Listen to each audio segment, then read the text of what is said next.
क्या लिख रहा है ये, क्या लिख रहा है, देखिए RJS 2025, और यही है वो घड़ी जब आपको क्या करना है, बोथ लॉस। अरे डरने की, अरे अनुजा बेटा डरने की तो बात नहीं है, आप कहाँ किसके साथ हो ये बताओ पहले।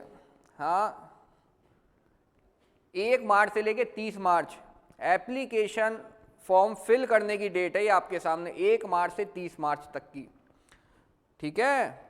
अप्रैल लास्ट, अरे नहीं प्रशांत जी इतनी जल्दी नहीं, थोड़ा सा सब्र रखिए, इतनी जल्दी नहीं होगा। पारुल जी यूपी में भी यही होने वाला है, आप चिंता मत करिए। देखिए हर स्टेट यही पैटर्न अपना रही है, कोई केवल RJS की बात नहीं है ये, असम जुडिशरी का ले लो, वहाँ भी दोनों आने वाले हैं, ठीक है। बिल्कुल फिल कर सकते हैं, सारी स्टेट के कर सकते हैं, किसी भी स्टेट का कोई भी व्यक्ति इस वैकेंसी को फिल कर सकता है, बस जनरल में आप काउंट होंगे, सीधी सी बात है ये। बिल्कुल बिल्कुल सही बात है, सब जगह बुशरा जी बिल्कुल। तो अभी आपको बहुत जल्द हमारे YouTube चैनल पे एक वीडियो मिलेगी, नोटिफिकेशन आएगा, क्या RJS का डिटेल्ड सिलेबस क्या है और उसकी प्रिपरेशन कैसे करनी है। नमस्कार अंशुल जी, ठीक है। तो कनेक्टेड रहें, हमारा एक बैच स्टार्ट हो रहा है RJS का 5 मार्च से, जिसमें लॉ पढ़ाया जाएगा, इंग्लिश और हिंदी भी पढ़ाई जाएगी। इंग्लिश हिंदी को बिल्कुल भी लाइटली लेने की आवश्यकता नहीं है जो लोग RJS के लिए प्रिपेयर करने वाले हैं, क्लियर। तो उस बैच में आपसे उस क्लास में आपसे बात होगी सिलेबस के बारे में। सिलेबस बहुत बढ़िया सिलेबस हो गया इस बार, देखना आप, ठीक है। चलिए आज का अपना कारवा स्टार्ट करते हैं हम। हमारी बात चल रही थी BNSS के ऊपर, हाँ तो BNSS ये रही। चलिए स्टार्ट करते हैं आज की कहानी BNSS के साथ। पहला MCQ आपके सामने है, BNSS के तहत न्यायालय द्वारा जारी समन, जो कोर्ट इशू करता है समन, वो कैसा होना चाहिए। कह रहा है लिखित में और 2 प्रतियों में हो। समन की बात हो रही है राइटिंग में हो और डुप्लीकेट में हो। फिर कह रहा है signed by the presiding officer, न्यायालय के पीठासीन अधिकारी या उच्च न्यायालय द्वारा क्या हो वो निर्देशित किसी अन्य हस्ताक्षरित होना चाहिए, मतलब साइंड होना चाहिए। फिर क्या कह रहा है, एनक्रिप्टेड और any other form electronic communication and shall bear the image of the seal. बताइए क्या होगा इसका राइट आंसर। बिल्कुल सही जवाब, इसका राइट आंसर है आपका डी, बहुत बढ़िया। नेक्स्ट MCQ हमारा है, गिरफ्तारी का वारंट कितने समय तक लागू रहता है, यानी एक बार जब अरेस्ट वारंट इशू हो गया तो वो कब तक फोर्स में रहता है, बताइए कब तक फोर्स में रहता है। बिल्कुल अनटिल एग्जीक्यूटेड या कैंसिल्ड, बिल्कुल सही जवाब। देखिए वारंट जब एक बार इशू हो गया तो वारंट किसके लिए किया जा रहा है, अरेस्ट के लिए। तो या तो अरेस्ट हो जाए आपकी, क्या हो जाए, अरेस्ट हो जाए यानी एग्जीक्यूट हो जाए अरेस्ट, या उस वारंट को कैंसिल कर दिया जाए, ठीक है।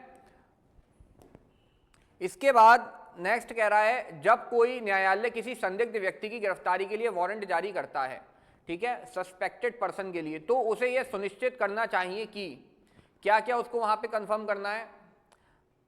श्योरिटी की संख्या, the amount in which surety are bound, कितने अमाउंट के लिए उन्हें बाउंड करना है। The time at which the accused is required to attend the court, कितना समय के अंदर उसको क्या करना है, कोर्ट अटेंड करना है। बताइए क्या देखता है कोर्ट वहां पे। बिल्कुल सही जवाब, राइट आंसर, बिल्कुल सही जवाब दे रहे हैं आप, डी राइट आंसर है। ये सभी चीजें कंसीडर करनी होती है कोर्ट को। नेक्स्ट, जैसा कि BNSS की धारा 77 में प्रावधान है, गिरफ्तारी वारंट को निष्पादित करने वाले पुलिस अधिकारी या अन्य व्यक्ति को गिरफ्तार किए जाने वाले व्यक्ति को वारंट की विषय वस्तु की सूचना देनी होगी, यानी कि सब्सटेंस बताने होंगे अरेस्ट वारंट के, या show the warrant to person to be arrested if so required, यदि आवश्यक हो तो गिरफ्तार किए जाने वाले व्यक्ति को वारंट दिखाना होगा। बताइए क्या राइट आंसर होगा इसका। इसका राइट आंसर है, बताइए, नहीं अलीना, इसका राइट आंसर है डी, ए और बी दोनों में से कोई भी। देखिए क्या यहां पे एक शब्द यूज हुआ है, इफ सो रिक्वायर्ड। जरूरी नहीं है कि अरेस्ट वारंट आप शो करोगे, अगर पर्सन द्वारा डिमांड किया जा रहा है तब आपको शो करना है, कंपलसरी नहीं है शो करना अरेस्ट वारंट कि ले जाती ऐसे करके दिखा दो आप, क्लियर। अगर डिमांड किया जाए, इफ सो रिक्वायर्ड, अगर रिक्वायरमेंट है देन तभी आपको शो करना है, इस बात को याद रखिएगा, ठीक है। इसके बाद जब समन को अधिकार क्षेत्र की स्थानीय सीमाओं के बाहर, मतलब जब लोकल ज्यूरिसडिक्शन से बाहर किसी व्यक्ति के लिए समन भेजा जाता है, कहां से, लोकल लिमिट से, कोर्ट की ज्यूरिसडिक्शन से बाहर, तब वो कैसे भेजा जाएगा बताइए। कह रहा है समन की 2 प्रतियां उस मजिस्ट्रेट को भेजेंगे जिसकी स्थानीय अधिकारिता क्षेत्र में समन किया गया है, या समन को सीधे व्यक्ति को भेज देंगे दूसरे ज्यूरिसडिक्शन के अंदर, सीधे पर्सन को भेज देंगे, या कह रहा है ए या बी सी या जिला मजिस्ट्रेट डिस्ट्रिक्ट मजिस्ट्रेट को भेजेंगे आप, बताइए क्या होगा राइट आंसर।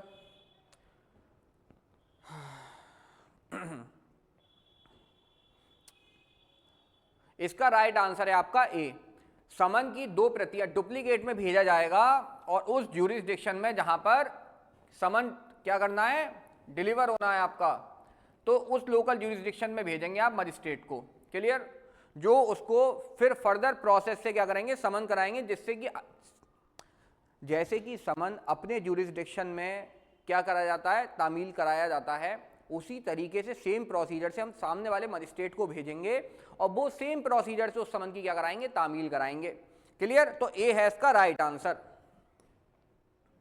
इसके बाद अगला क्वेश्चन है, गलत उत्तर बताएं, इनमें कौन सा स्टेटमेंट गलत है। कह रहा है भैया एक वैलिड वारंट की आवश्यकता क्या है, वारंट कौन सा सही होगा इसमें, मतलब गलत क्या चीज इसमें नहीं चाहिए होती, गलत स्टेटमेंट क्या है। कह रहा है ये लिखित में होना चाहिए, यह न्यायालय के पीठासीन अधिकारी द्वारा हस्ताक्षरित हो, इसे पर न्यायालय की मोहर हो, यह 2 प्रतियों में हो। वारंट के लिए यहाँ क्या आवश्यक नहीं है चारों में से, तो राइट आंसर है डी, कि इसका डुप्लीकेट में होना आवश्यक नहीं है, कहीं भी नहीं लिखा ऐसा। कह रहा है आपराधिक मामलों में गिरफ्तारी वारंट पर हस्ताक्षर किए जाएंगे, एक वारंट पर क्रिमिनल केस में कौन साइन करता है वारंट पर, बताइए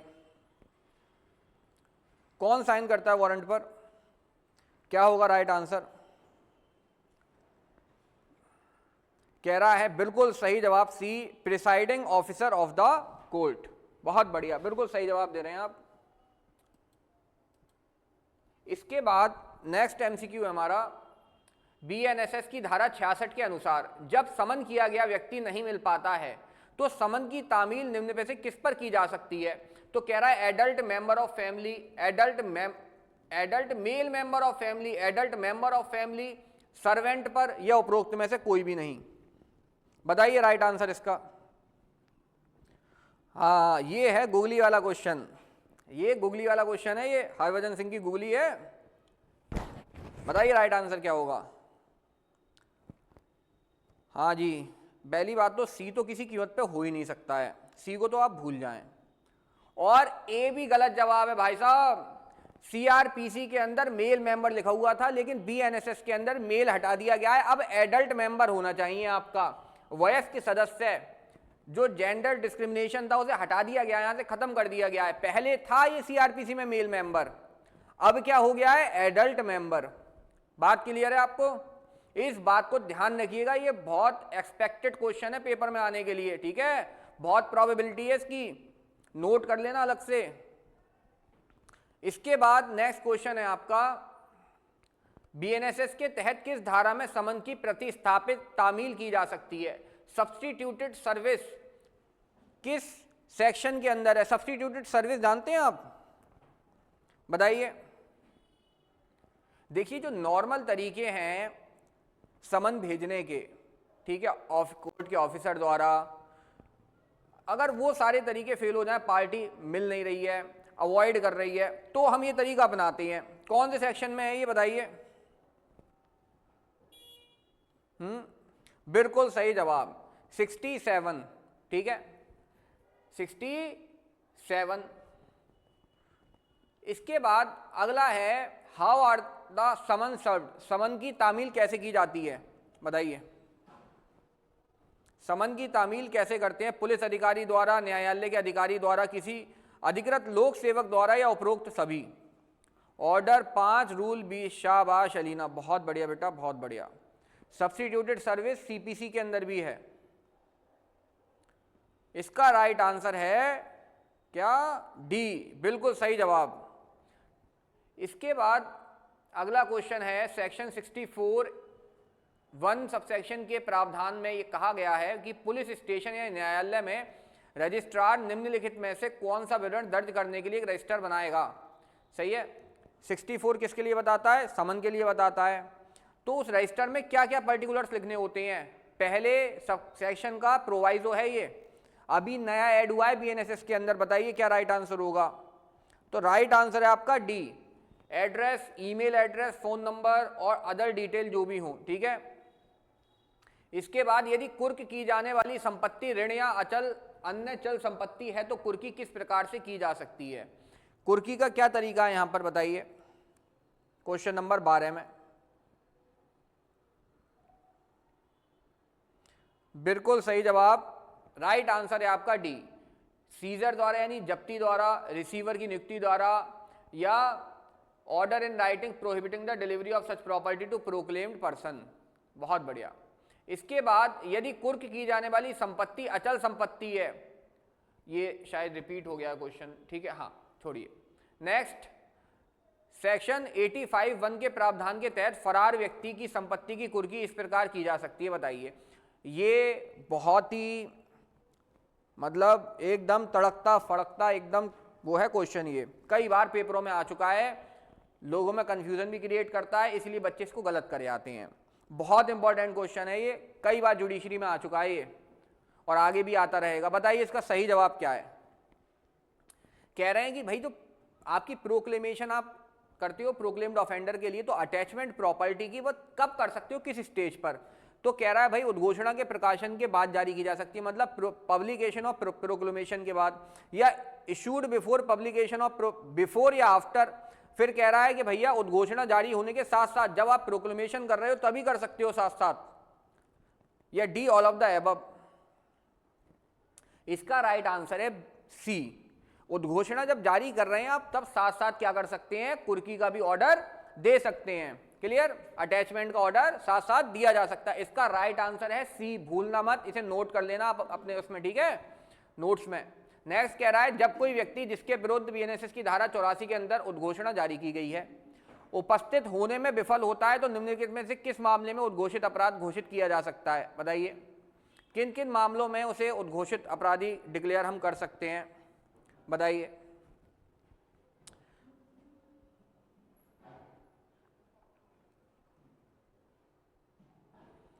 कह रहा है यदि व्यक्ति पर बीएनएस या किसी अन्य कानून के 10 वर्ष या उससे अधिक कारावास के लिए दंडनीय अपराध का आरोप है, या आजीवन कारावास या मृत्युदंड से दंडनीय अपराध का आरोप है, तो बिल्कुल राइट आंसर है इसका सी, ए और बी बोथ। नेक्स्ट कह रहा है ऐसे मामले में जहां बीएनएसएस की धारा बीएनएसएस की धारा 84(1) और 84(4) के तहत किसी व्यक्ति को उद्घोषित अपराधी घोषित करने की घोषणा की गई है और वो गैर हाजिर होने पर दंड का प्रावधान इस प्रकार है। अगर देखो किसी व्यक्ति को प्रोक्लेम्ड ऑफेंडर घोषित कर दिया, उसे बुलाया गया, वो नहीं आया, तो भैया बीएनएस की कौन से सेक्शन में आपको पनिश करा जाएगा? सवाल है ये, बताइए। बहुत इंपॉर्टेंट क्वेश्चन है ये, बताइए। इसका राइट आंसर है सेक्शन 209। बहुत बढ़िया श्वेता जी, बहुत बढ़िया। लेकिन आपने आधी बात बताई श्वेता, पूरी बात बताइए बेटा, पूरी बात बताइए। पहले तो सेक्शन बताइए आप लोग, सही सेक्शन ही गलत बता रहे हैं अभी तो आप।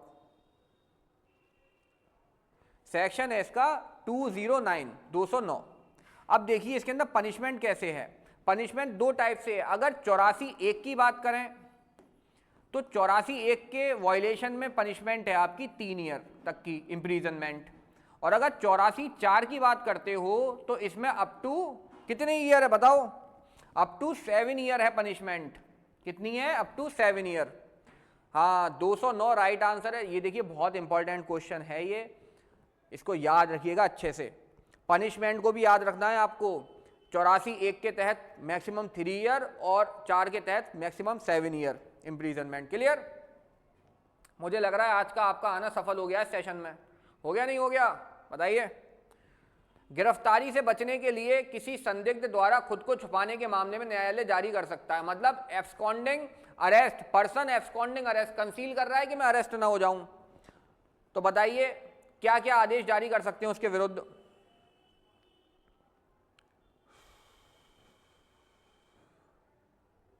बताइए क्या होगा राइट आंसर?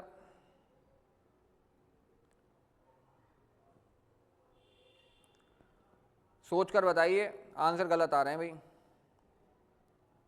गलत आ रहे हैं आंसर, सोच कर बताइए। 17 का राइट आंसर है बी, बिल्कुल लोकेश सही बोले आप, प्रोक्लेमेशन इशू की जा सकती है, ठीक है, प्रोक्लेमेशन इशू कर सकते हैं।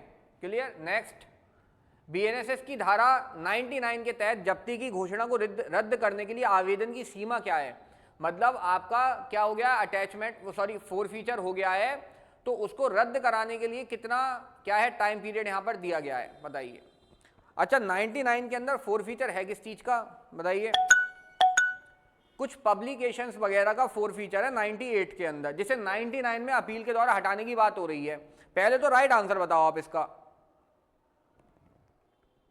बताइए राइट आंसर क्या है?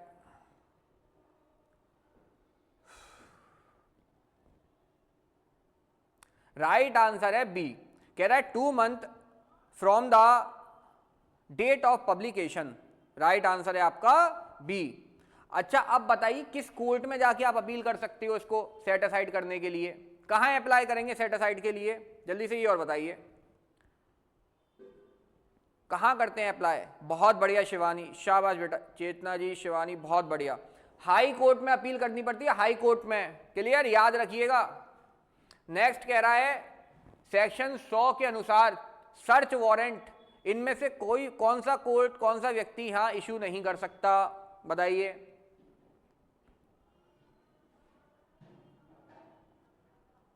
सर्च वारंट कौन इशू नहीं कर सकता,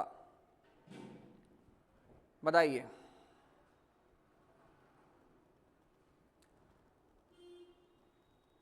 बिल्कुल राइट आंसर है इसका D, court of session.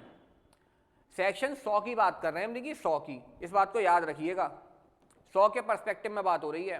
Who can issue a search warrant for document और थिंग, डॉक्यूमेंट और थिंग के लिए कौन सर्च वारंट इशू कर सकता है, बताइए। इसका राइट आंसर क्या होगा?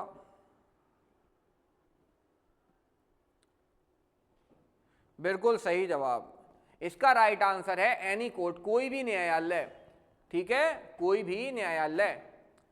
नेक्स्ट कह रहा है सेक्शन 97 के तहत चोरी की संपत्ति आदि रखने के संदेह वाले स्थान की तलाशी के लिए वारंट जारी करने का अधिकार किसे है यहां पर, बताइए।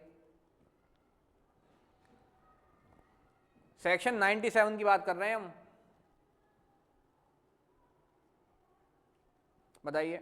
बिल्कुल राइट आंसर है आपका D, any of the DM, SDM, magistrate first class, कोई भी इसमें से इशू कर सकता है वारंट।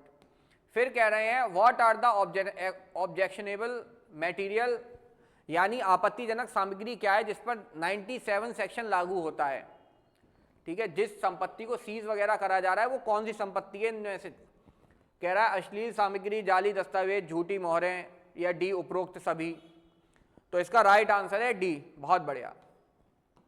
नेक्स्ट, निम्नलिखित में से कौन सा प्राधिकारी बीएनएसएस की धारा 95 के तहत डाक प्राधिकारियों को, डाक मतलब ये जो पोस्टल पार्सल ये सब होता है ना, इन सबको क्या कर सकता है, डॉक्यूमेंट डिलीवर करने के लिए वितरित करने की आवश्यकता कर सकता है, बताइए किनको पावर है यहां पर 23 के अंदर, बताइए 23 के अंदर किसे पावर है? सी, हाई कोर्ट, बिल्कुल सही जवाब। इसके बाद अगला कह रहा है कौन सी धारा उन परिस्थितियों का प्रावधान करती है जब तलाशी वारंट जारी किया जा सकता है, यानी सर्च वारंट कौन से सेक्शन में है आपका, बताइए।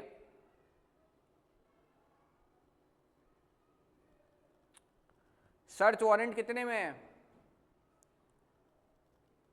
बिल्कुल राइट आंसर ए, 96 सेक्शन के अंदर आपका सर्च वारंट दिया गया है, ठीक है। इसके बाद सेक्शन 87(1) के अंतर्गत दावा और आपत्ति किस न्यायालय में जाती है, ठीक है, ऑब्जेक्शन 87 सेक्शन के अंदर कहां जाते हैं, किस कोर्ट के आगे, बताइए।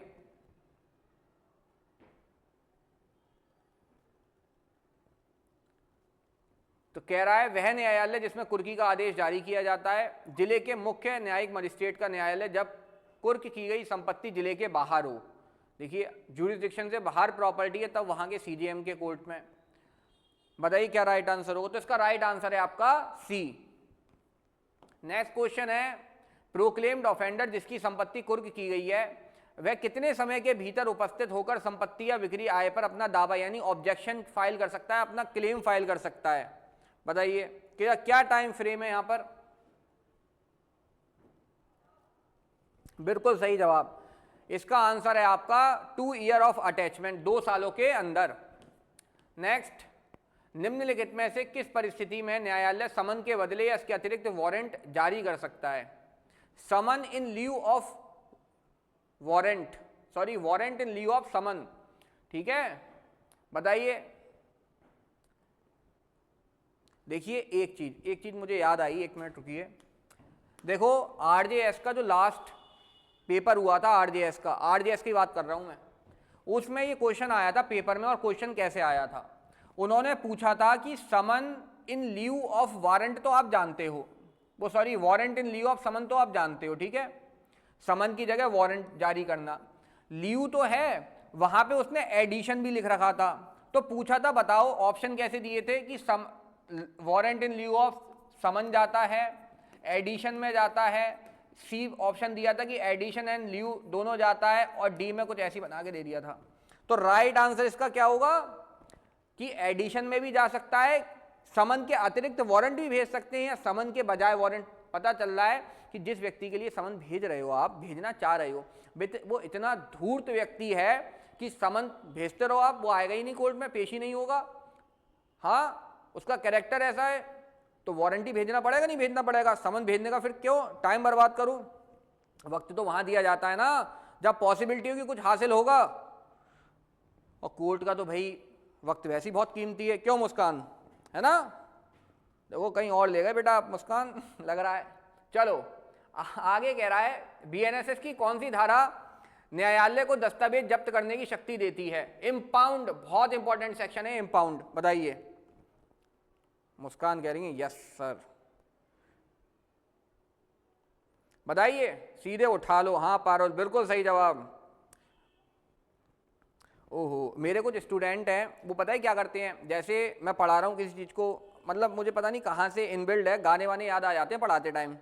तो जैसे मैं मुहावरे या गाने बता देता हूँ सेक्शन पे बेस्ड लॉ से, तो एक स्टूडेंट मेरी है, वो क्या कर लेती है, लिख लेती है बेरेक्ट पे। अब जैसे भी कोई आता है ना, मैं तुरंत कहता हूँ बेटा पेन उठाओ लिखो तुम।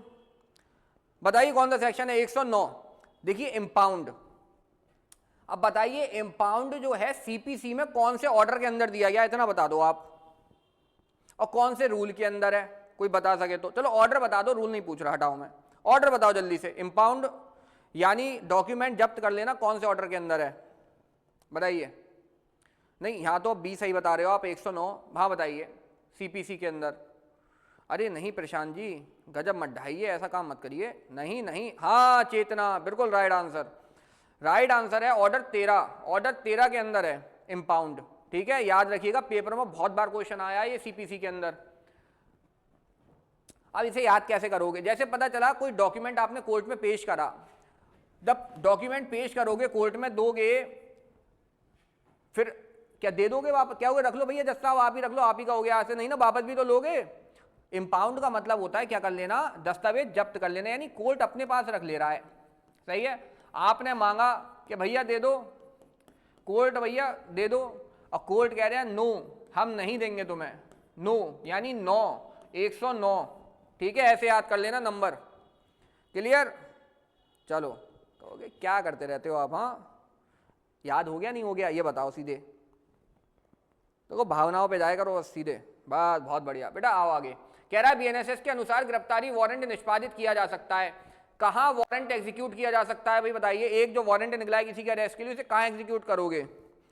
किसी व्यक्ति की ससुराल में, मायके में, हाँ सिनेमा हॉल में, कहाँ पर? बुर्ज खलीफा पे। हाँ तो क्या कह रहा है ये? भारत में किसी भी स्थान पर, at any place in India. Right answer. Next, निम्नलिखित में से कौन सी धारा उस व्यक्ति की गिरफ्तारी की प्रक्रिया के बारे में प्रावधान करती है जिसके खिलाफ वारंट जारी किया गया है? बताइए।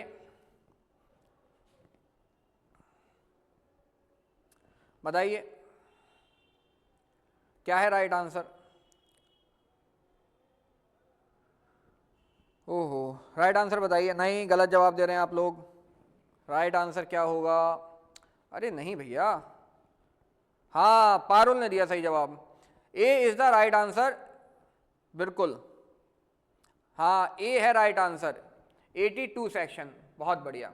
बताइए, मुझे लग रहा है आज आपने कई एमसीक्यू गलत करे हैं, बताइए करे या नहीं करे हैं, बताइए।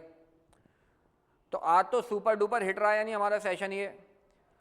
मैं बताता हूं कि एक भी एमसीक्यू अगर आज आप गलत कर लिया आपने, तो जीवन में अब वो गलत नहीं होगा। अब आप जीवन में एक कदम आगे बढ़ चुके हैं, ठीक है, क्लियर?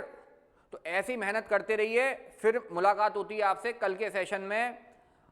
आरजेएस की वैकेंसी आ चुकी है, और केवल आरजेएस की नहीं आई है, आगे और भी कई वैकेंसी हैं। तो अभी भी अगर आप भूल में हो कि भाई चलो आरजेएस हमारा मन नहीं, हम नहीं भर रहे आरजेएस, तो कितने कितने एग्जाम को टालोगे जीवन में, और कब तक टालोगे? तो इसीलिए तैयारी आप स्टार्ट कर दें जोरों शोरों से, ठीक है? तो अब आपसे मुलाकात होती है कब? कल, और नए नए एमसीक्यू के साथ, नए नए सेशन के साथ, ठीक है? तब तक के लिए टेक केयर।